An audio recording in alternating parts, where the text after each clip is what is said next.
Okay, let's look at how to buy a put option in Etrade. Here is your Etrade platform. You're going to scroll up to trade and you're going to choose under place and options trade, you're going to choose basic. If you don't have this menu, it means you have not opened the options section of your Etrade account and you must call customer service to get that done for you. But what's going to happen is you're going to click on basic and you're going to get a menu that has a lot of boxes that you're going to have to put info in.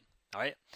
So let's start by putting some info in here. The first one being, as you can see, the symbol. Here's a symbol we got to put in. Now that symbol is going to be your ticker. I'll tell you that I'm going to short Abercrombie and Fitch soon. Just a little free tip for you. So I'm going to go ahead and click ANF, that's the ticker for Abercrombie & Fitch, and click Go, and that'll bring up the current price of Abercrombie & Fitch.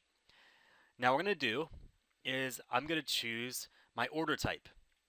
Buy, sell, buy close, sell close. You can see there's opens and there's closes. When you begin, when you're first buying a put option, you always choose buy open. Then later, when the put option has increased in value, and maybe a week later, or a few days later, even a month or years later, then you go down to sell close when you actually want to sell it back and take your profit or take your loss, unfortunately. That's the idea. All right? Okay, so we're going to start with buy open. If this is your first time buying a put option, this is what you want, buy open. Then we're going to choose the number of contracts. Generally, the more contracts, well, this is a rule. The more contracts you have, the more expensive it's going to be, and the harder it is for you to fill that order. So generally, you don't want to do too many contracts.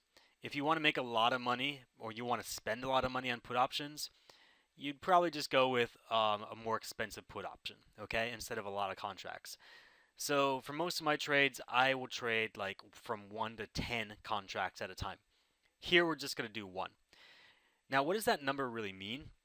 It means how many shares of stock you are replicating for that ticker divided by 100. In other words, one contract of a put option, we're going to choose put of course, under type, one contract of a put option is equivalent to shorting 100 shares of Abercrombie and Fitch. All right? So every time you do 1, we're shorting 100 shares. If you choose 2, we're essentially shorting 200 shares. But the advantage of using put options is that you don't have unlimited risk. When you short a stock, you are exposing yourself to unlimited risk. One wrong trade can send you into bankruptcy. With put options, that is impossible because you have to spend the money you already have to buy the put option. You cannot go bankrupt with a put option.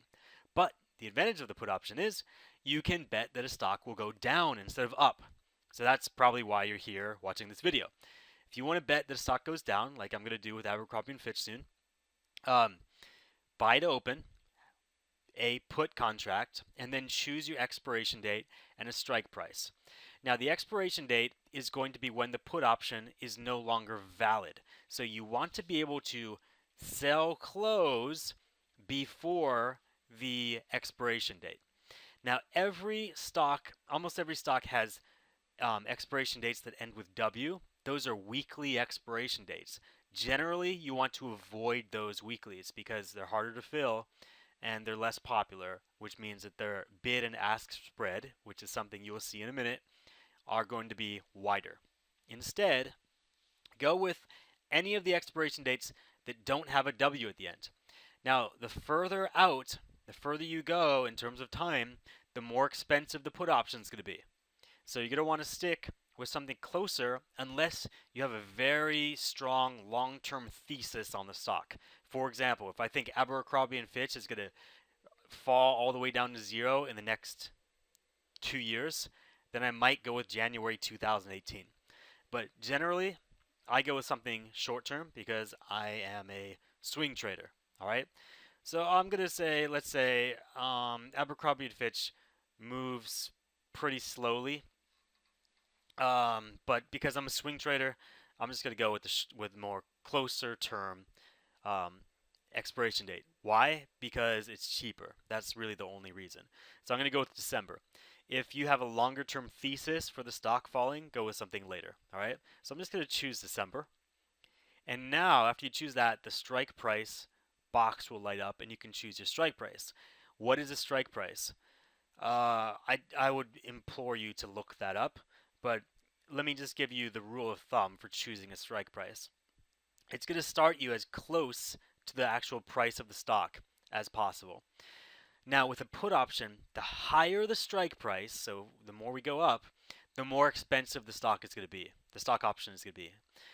The lower the strike price, the cheaper the stock option is going to be. But there's a very clear trade-off between that reduced cost. If you go higher in terms of strike price, though it is more expensive, the change in value of the stock option will be more tied to the change in value of the stock.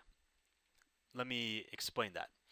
If Abercrombie & Fitch falls $1 and your strike price is really high, like 32 bucks, then you're going to make $100 on this stock option every time Abercrombie & Fitch falls $1. But if your strike price is really low, let's say it's like 12, like half the price of Abercrombie & Fitch, yeah, nobody really is, actually nobody's buying that. So let's go a bit higher, a bit higher, a bit higher. Okay, so if you choose a strike price of 20 bucks, you're only going to have to pay $16. You see how it's 0.16? Always multiply that by 100 to know the real price you're paying. That's just how stock options work. So you're going to be paying $16 only to mimic shorting 100 shares of Abercrombie & Fitch. What a great deal, right? But because your strike price is so low, it's low. Okay, if you watch the call option video, let me just clarify real quickly. It's going to be the opposite for put options. The lower you get, the cheaper it's going to get, and the worse change you're going to have in the value. But for call options, it's the opposite, okay? So let me clarify that if you're confused at this moment after watching the call options video. But the lower you go with your strike price, the less money you stand to gain when Abercrombie does fall. The higher you go with the strike price, the more money you stand to gain when Abercrombie does fall. So I'm going to tell you a rule of thumb for a swing trader, for someone who wants to bet that a stock is going to go down, is to choose a strike price a bit above the current price of Abercrombie or whatever ticker you're looking at. Okay, so I'm going to just go ahead and say I'm going to go with 27.5 if they have that, and they do. Okay, 27.5 is above what we got. It's going to cost me whatever's between these two. And when Abercrombie falls $1, I'm probably going to make about $60 on this put option, which is pretty good. Okay, so just keep that in mind. And if you want to do more research on strike prices, you can go to like NASDAQ and see all the data. And it gets really complicated once you get into like the Greeks and the variables.